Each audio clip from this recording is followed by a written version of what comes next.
Turning now to an escalating legal battle between the NRA and the state of New York. The NRA has accused the state of a political blacklisting campaign, which it says cost the organization tens of millions of dollars in damages. Joining us now, New York Governor Andrew Cuomo. Governor, thanks so much for being with us. This has to do with the dispute over Carry Guard, a type of insurance that the NRA wanted to help issue that would indemnify or at least provide resources for people to defend themselves if charged with discharging their firearm in self-defense. New York State says they can't do that. The NRA says it can, correct? Yes, John. Good morning, John. Good morning, Allison. Yes, the states regulate insurance, as you know. And the NRA was, in essence, selling an insurance product in the state of New York called Carry Guard. It was designed for people who carry weapons. And the insurance policy essentially insured them for intentional bad acts, intentional wrongdoing, which violates the law in the state of New York and many other states. We took action against the actual insurance company. They paid a fine. They agreed to stop selling the product in a consent decree. And the NRA was involved basically as their broker, getting a commission in advertising. And that violates the law. And their complaint is, we lost money.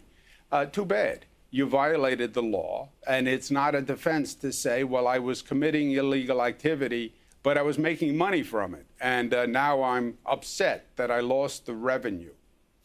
You note correctly that states are the ones who regulate insurance law in this country. But there are states where this Carry Guard insurance is legal, correct? A state can regulate its own laws. We're going to be working with the other states, and our superintendent of insurance, I'm going to have in contact with the other states. It would be highly unusual for a state to allow an insurance company to reimburse for an illegal activity. They call it murder insurance.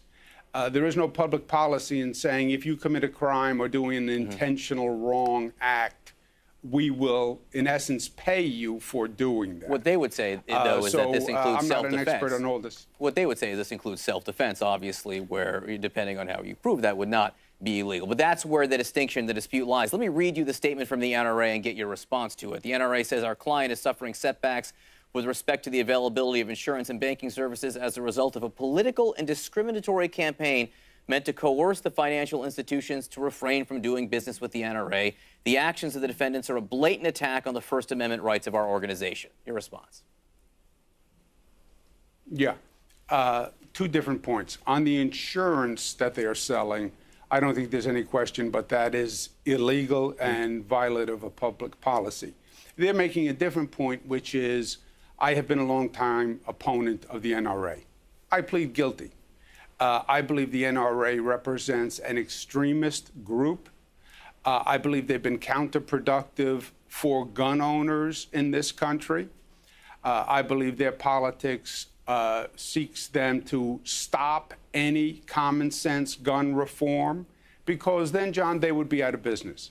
Most gun owners support some type of reasonable gun control. 90% of Americans support background checks. The NRA has always been against any progress whatsoever. They're oblivious to the facts.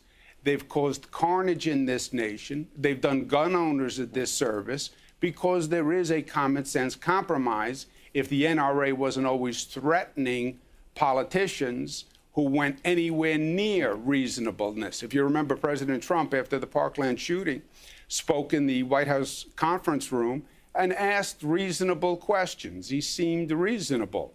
Why can't we raise the purchase age?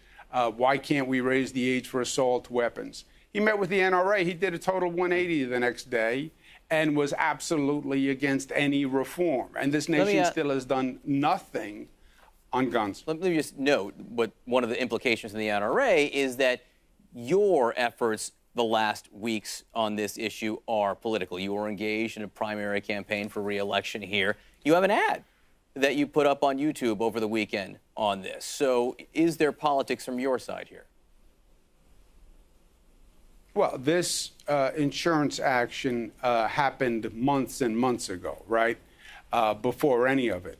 But as far as their basic point that I have been opposed to the NRA politically, ideologically, morally, they are right. I plead guilty. It started when I worked in the Clinton administration. I was Secretary of Housing and Urban Development. We had something called the Safe Gun Agreement that we signed with some of the largest gun manufacturers in the United States that would have changed the way guns were distributed, would have ended the gun show loophole. Gun manufacturers, John, were agreeing and signing. The NRA found out, and they rallied all the extremists, and they stopped the gun manufacturers from signing an agreement. I mean, that's how far they have gone.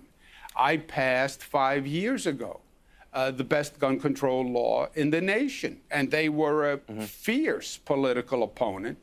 They caused me all sorts of political damage. We passed the law anyway. It's been the law for 5 years.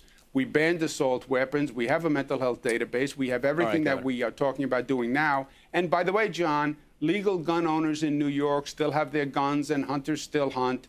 And it shows it is possible. And the NRA hates that message. Governor? Because they are against any reasonable conclusion. Governor Cuomo, we are out of time. We will get more statements from the NRA and their response to this effort you are asserting right now. Thanks so much for being with us this morning. Appreciate it, Governor.